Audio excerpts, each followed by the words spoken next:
Smarterfan.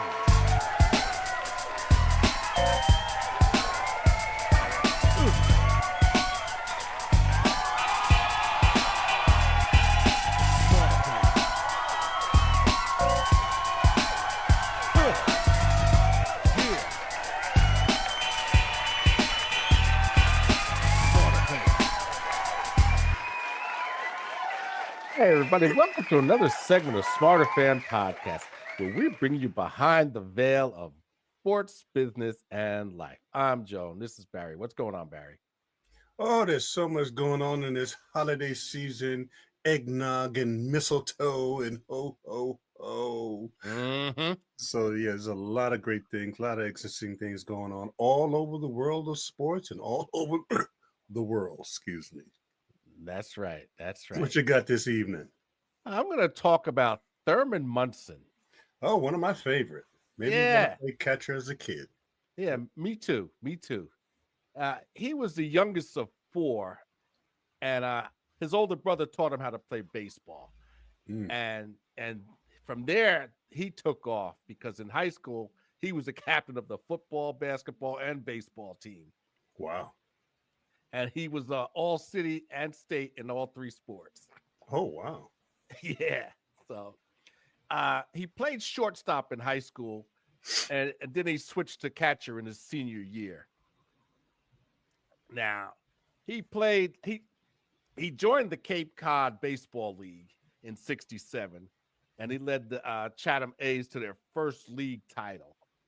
Oh, he's from Massachusetts. Well, actually, he's from Akron. Ohio. Yeah, yeah.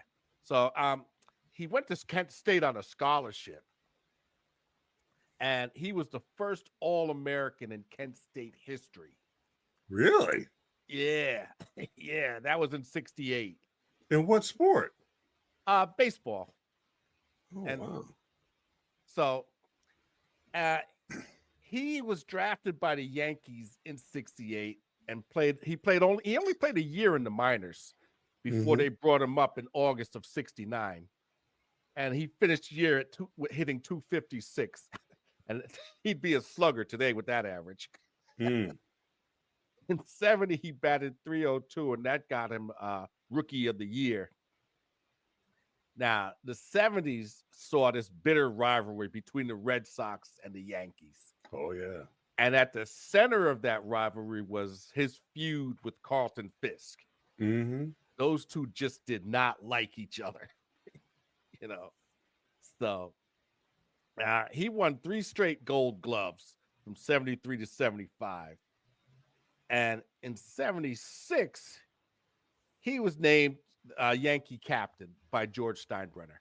Now, this is an interesting story because the way he tells it, Steinbrenner called him into his office and said, "You're going to be Yankee captain." And he said, "I don't want to be captain." And in Steinbrenner fashion, he said, "I'm not asking you, I'm telling you." Yep, that's George. So that's the way that went down, you know. So, and he was the first captain since Lou Gehrig retired in '39. Oh, wow. Yeah, yeah. So, and he responded by hitting .302 in '76. He won the AL MVP, and he led the Yankees to the World Series, even though they got swept by the Big Red Machine. But that set the stage for the Yankees getting Reggie at Munson's suggestion. Oh, yeah. Yeah, so who better evaluate a hitter than a catcher? That's right. That's right. And he hit .308 in '77, and he was the first catcher since Bill Dickey to hit 300 or better with 100 RBIs or more in 3 straight seasons. So he was quite the hitter. He was a tough out. Yeah, as I said at the top, he was the reason why I wanted to play catcher. Yeah, yeah. Now, as a kid, in '79, the wear and tear of catching started to take its toll, and he asking for a trade to the Indians because he wanted to be close to his family. So he had been flying planes for over a year, so he could fly home to his family. You Mm-hmm. know, but on August 2nd, while he was practicing takeoffs and landings, he crashed and the plane burst into flames. And they couldn't get to him. Terrible. Yeah, it was tragic. The next day they had a pregame ceremony at Yankee Stadium to honor him. I remember that because that was against the Orioles, and Bobby Mercer drove in all 5 runs to win the game. Yeah, yeah. He was only the second catcher in baseball history after Johnny Bench to win Rookie of the Year, MVP, a Gold Glove, and a World Series title during his career. Yeah. So, and he gave Reggie his nickname, Mr. October. He did. Yeah, he gave it to him. Wow. I mean, phenomenal player. Just one of the Yankee greats. Yeah, he's kind of above the greats. There's a few of those Yankee guys who are in the upper room, as Coach Prime would say. Yeah. And they kept his old locker in the old stadium. Oh, they did? Yeah. Wow. And then they put it in the Yankee Museum in the new stadium. Yeah. So what's going on with the transfer portal? Just what I said. There's young men who are jumping from team to team with no landing spot. Yeah. Which is a terrible thing. They don't have a plan. They think it's going to be greener in other places, and not realizing you got to sit down and figure out the plan. Right? Really, I got an opportunity to sit with a good friend of mine, strength and conditioning coach at the highest level. Has won all those major awards, and these kids, they have these, and I get it, these NFL dreams, or you got to, it's like, we were talking, it's just like a parent and a child needs to sit down and say, what is it you want to get out of this? Is it college experience? Do you want a pro experience? Because that really is what's going to dictate where you go, or what environment is best for you, right? And now that you have this new world, it's even more critical, right? Because a lot of kids are finding out to get to the next level is a real grind. To get through college and the politics and the pilot tricks that people don't tell you, it's not high school. It's not. You know what I mean? They recruited you and you were the flavor of the month, but when you get to camp, there are 3 All-Americans ahead of you. So you think you the cat's meow, and you're basically come to the unclear understanding of what it is. You got to earn that spot. Yeah. And some guys find... And like you said before, when you're jumping from portal to, in the portal all the time, you're burning bridges. You're burning bridges, and you're also burning opportunity, because if you don't get, you got to be in the right system. You got to be with the right coach.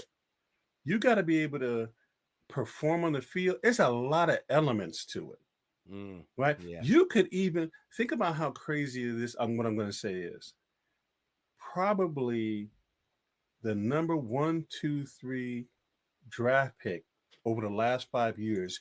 You and I can't even name, and at least half of them are sitting home. They're not even in the league. Okay.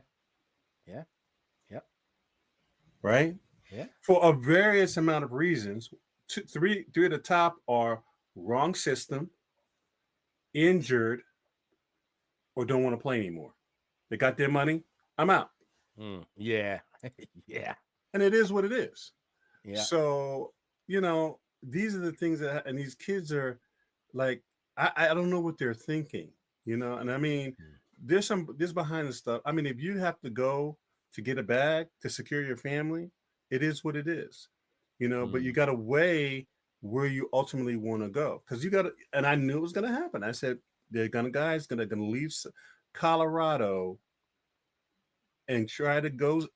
You're better. If you're thinking about getting to the league, you're better off going to Colorado if you're willing to do the work, if you're willing to do what you need to do in the system. Yeah. And my friend says, well, why would you say that? I said, Colorado gets more light, like they're the national champion. They get more. They get when you look at. Yeah. I mean, I mean, you would think they won the national championship based on the coverage, based on all the stuff, because Coach Prime knows how to leverage the game. Yes, he does. Yes, Right? he does. Yeah. So He knows how to leverage the game, and that's what yeah. it is. I mean, I'm trying to tell you, and so unfortunately, these kids are not getting the counsel and the insight, and there are already players who left who wish they were in Colorado. And then look at this craziness. There are kids who are leaving teams that are going. Their team is going to a bowl, and they leave. Yeah. I'm like, who does that? It's crazy. So you're going to these give days. up the potential of the ring, the potential of Tate.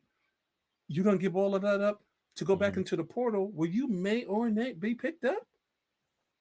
Yeah. It's just sad. So there's a lot of casualties out there because these kids are getting bad advice and they're not thinking this thing through and not understanding. There's a grind to it. There's a lot of talent, but there are things that separate those who make it and don't, and it's not all based on talent. Well, my favorite story is Dwight Clark and how he became a 49er. Undrafted, he was asked by Walsh to catch for a quarterback they were looking at. Oh, Walsh, I remember. Walsh was so impressed. That's how he got the lead. Yeah. Walk on. Yeah. People, you don't necessarily have to be drafted. You just need to get the opportunity and make the most of your opportunity. Yeah. A la Tony Romo. Hello. So, well, speaking of casualties, NFL had some notable injuries this week. Pat Mahomes, he suffered a mild high ankle sprain. So he's week to week, And Nick Chubb broke his foot in that loss to the Chiefs. Yeah, he just came back from knee surgery. Yeah, so he's done for the season, Now, golly, Nick. And this Dolphins receiver, Grant Dubose, he was taken off on a stretcher because he suffered a helmet-to-helmet hit while he was, going for a pass. Oh, boy. So, yeah, but they say he's in stable condition and he was in the hospital where he was being evaluated. And from what they say, he's moving his limbs. So that's a good sign. That's a very good sign. Yeah. So, so those were some of the notable injuries. Now, the Texans, they clinched the AFC South for the second year in a row. Are you serious? Yeah. They were in the toilet not too long ago. Yeah. Well, they was like, CJ Stroud, he's in a sophomore slump. And yeah. Okay. Well, they beat Miami and the Colts lost. Oh, okay. So that put them out there getting it done. That put them over the top, Now, the Steelers, even though they lost to the Eagles, they still clinched the playoff spot because Miami and the Colts lost. Listen, I keep trying to explain to people. If you allow Pittsburgh and that Mike Tomlin to even sniff an opportunity to sneak into the playoffs, they become a totally different team. Yeah, and he has another winning season. What's it, like 20 years of winning season? Something like that, 18 or 20. Yeah. Now the Bills and the Lions, that was another shootout. Was that today or Sunday? That was Sunday. I got to go watch that game. You're about the 10th person that told me, Barry, you need to go watch that game. It was crazy. I mean, this time the Bills came out on top 48-42. Them Lions is playing, man. And with a depleted defense. Dan Campbell. But that's why they couldn't keep up with the Bills, because the defense is so decimated. But they put up 42 points, 48-42. Yeah. Goff, he threw 5 touchdown passes. That Goff said, y'all sent me to die, but I didn't get the memo. Allen threw 2 and ran for 2.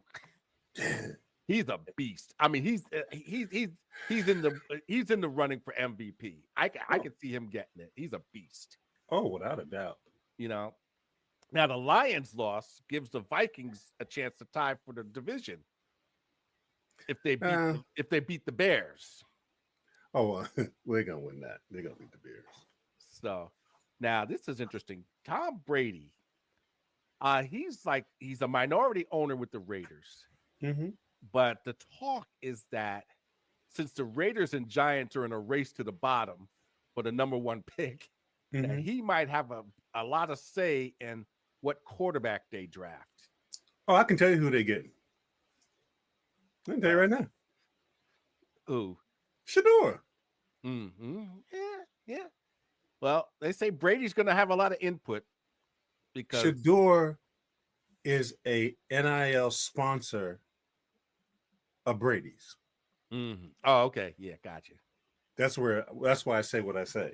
Yeah. So the advantage, that's why he wants to go there, which makes perfect sense.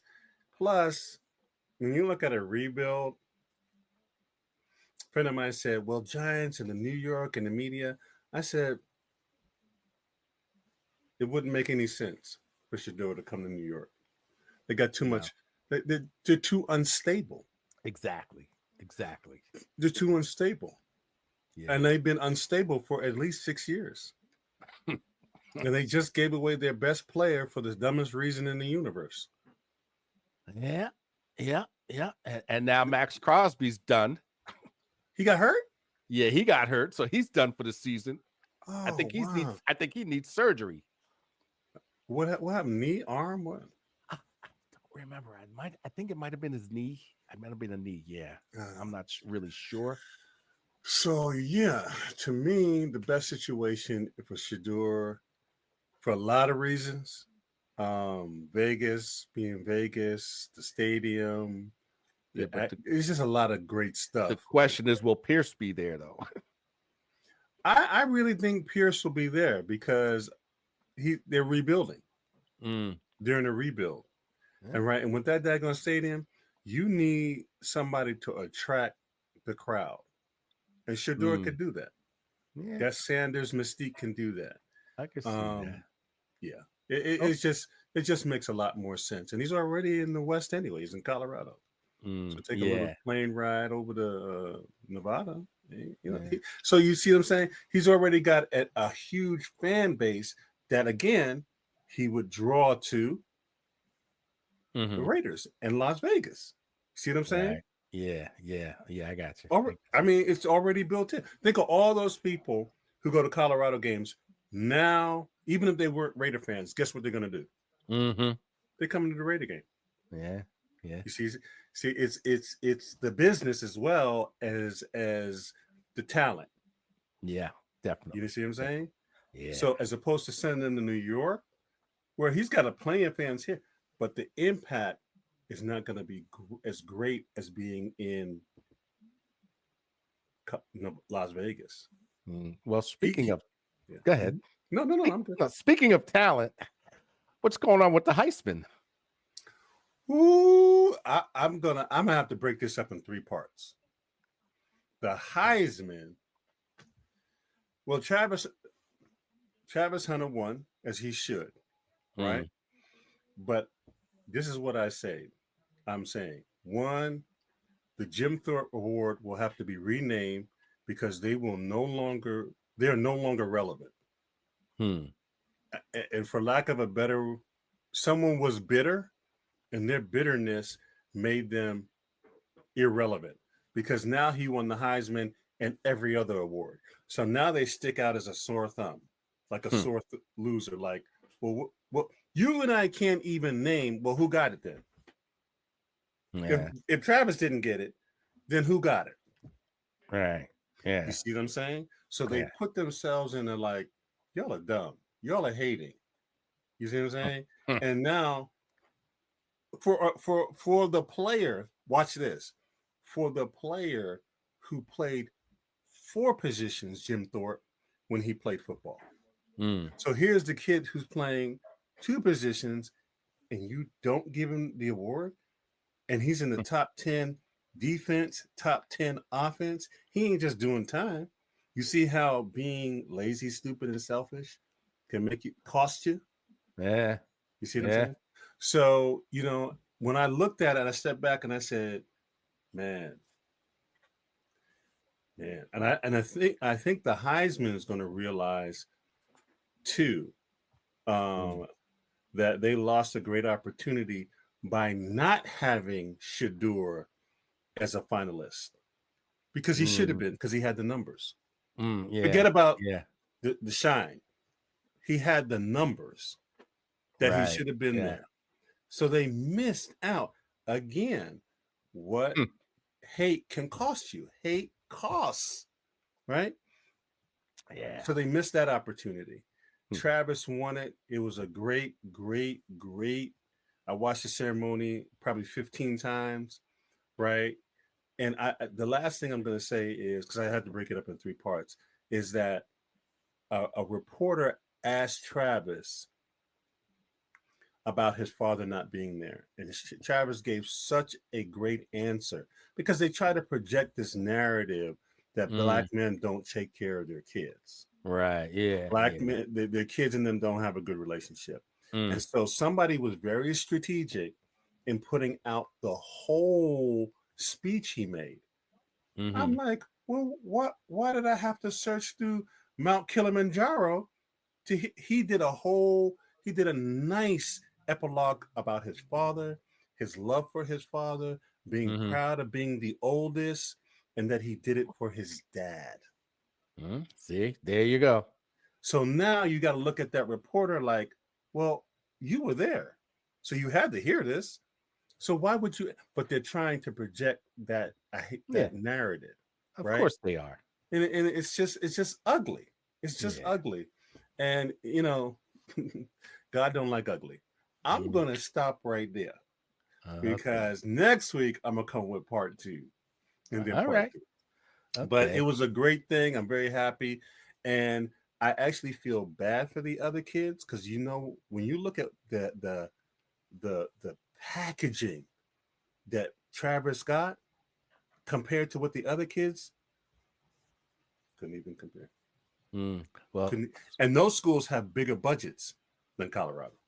So Well. that it's kind of sad. I feel bad for the athlete, but Mm. it's a business. And this Yeah. again, where you go and who's in your corner plays a big part. Well, speaking of deals, as you know, the Yankees, they traded Nasty Nestor Uh-huh. and outfielder Club Durbin to the Brewers for closer Devin Williams. Okay. Now, here's my thing. Okay, Mm-hmm. I'm not sorry to see Nestor go. I mean, he was a good pitcher when Mm-hmm. he pitched, but Mm-hmm. as I keep saying, the best ability is availability. Oh yeah. Yeah. So, and he was always hurt. So, now my thing with Devin Williams is he was in the NL Central as a closer. Now Mm-hmm. he's coming to the big boys. He's coming to the AL East where he's going to Oh, face okay. the toughest lineups. Uh-huh. So I want to see how he fares with that. You Okay. know, um, and as you know, they signed Max Fried from the Braves. Mm-hmm. Uh, and they're going to give Loizaga another shot. They're going to give him. They signed him to 1 year to see what he can do if he can stay healthy. Okay. Now, my thing is like, can Williams and Freed handle New York? That's the one question that these analytics geeks they don't address. Can these guys They handle have New no York? clue. No, They have no exactly. So, and Corbin Burns is still out there. They're not even talking about him. Oh Lord. So I don't know, what's going on with that. Now, Dick Allen and Dave Parker, they were Mm-hmm. elected into the Hall of Fame by the Classic Era Committee. Wow, I thought Dave was in. Nah, but he's in now, So now Allen spent most of his career with the Phillies and the White Sox from 63 to 77. Mm-hmm. And he won an AL MVP in 72. Now, he was known to use a 42-ounce bat. Oh, I mean, that is unheard of, wow. And They said that he hit 18 home runs out of Connie Mack Stadium, out of the stadium. And unfortunately, he passed away in 2020. Now, Parker, known as the Cobra, he played 19 seasons, and he won 2 batting titles, an NL MVP, and 3 Gold Gloves, and 3 Silver Slugger awards. He was DH of the year in '89 and '90, and he won the MVP in the '79 All-Star game, and I'll never forget that game because he had a cannon for an arm, and I remember he from the right field corner he gunned down Brian Downing at the plate. I mean, gunned him down. It was a spectacular play. I mean, the catcher was waiting for him with the ball.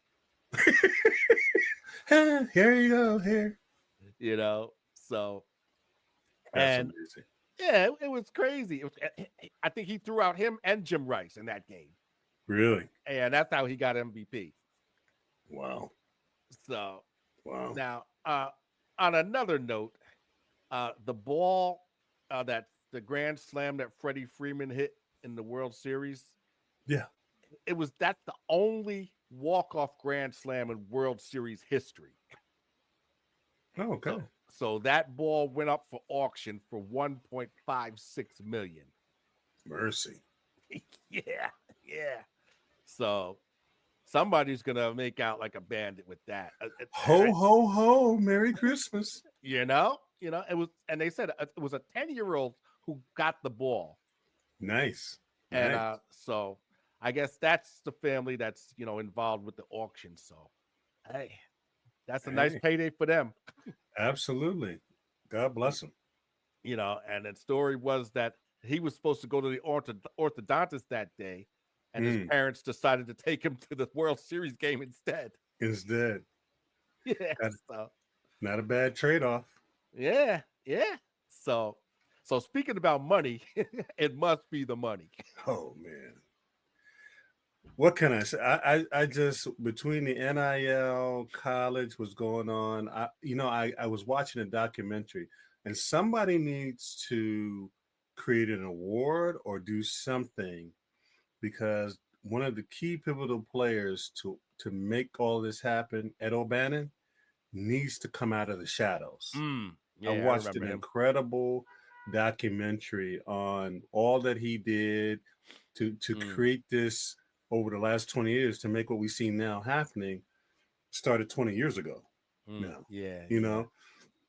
And it's important to understand, that this mythology that was created about the student athlete, and understanding the business and the dynamics of the business, and social media and how to handle that, and what you put out there, what you don't put out there. Some of that is affecting, even Travis in his situation with his girl, in a negative way. And there's, you gotta, they grow up with the social media, but once you get to a certain level, there's a certain level of privacy that you need to create. And it's, these kids don't really understand, and you're exposing parts of your life that maybe shouldn't be exposed.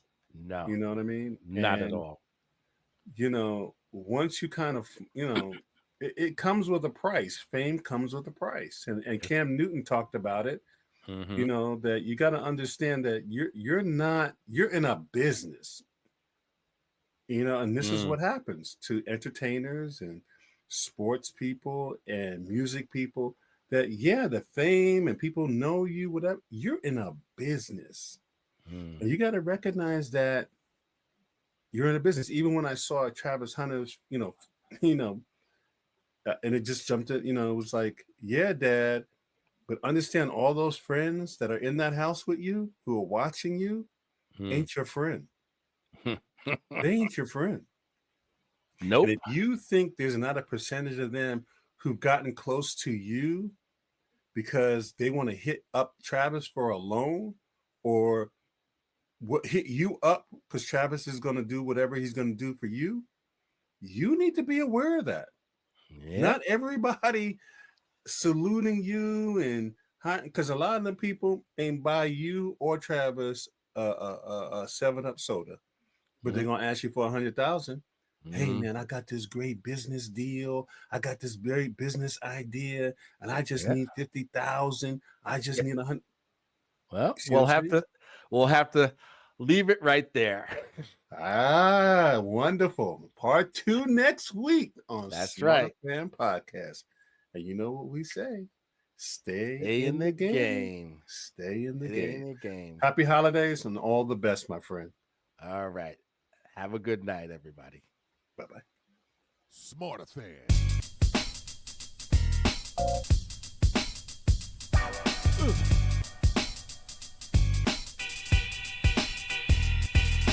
Smarterfan.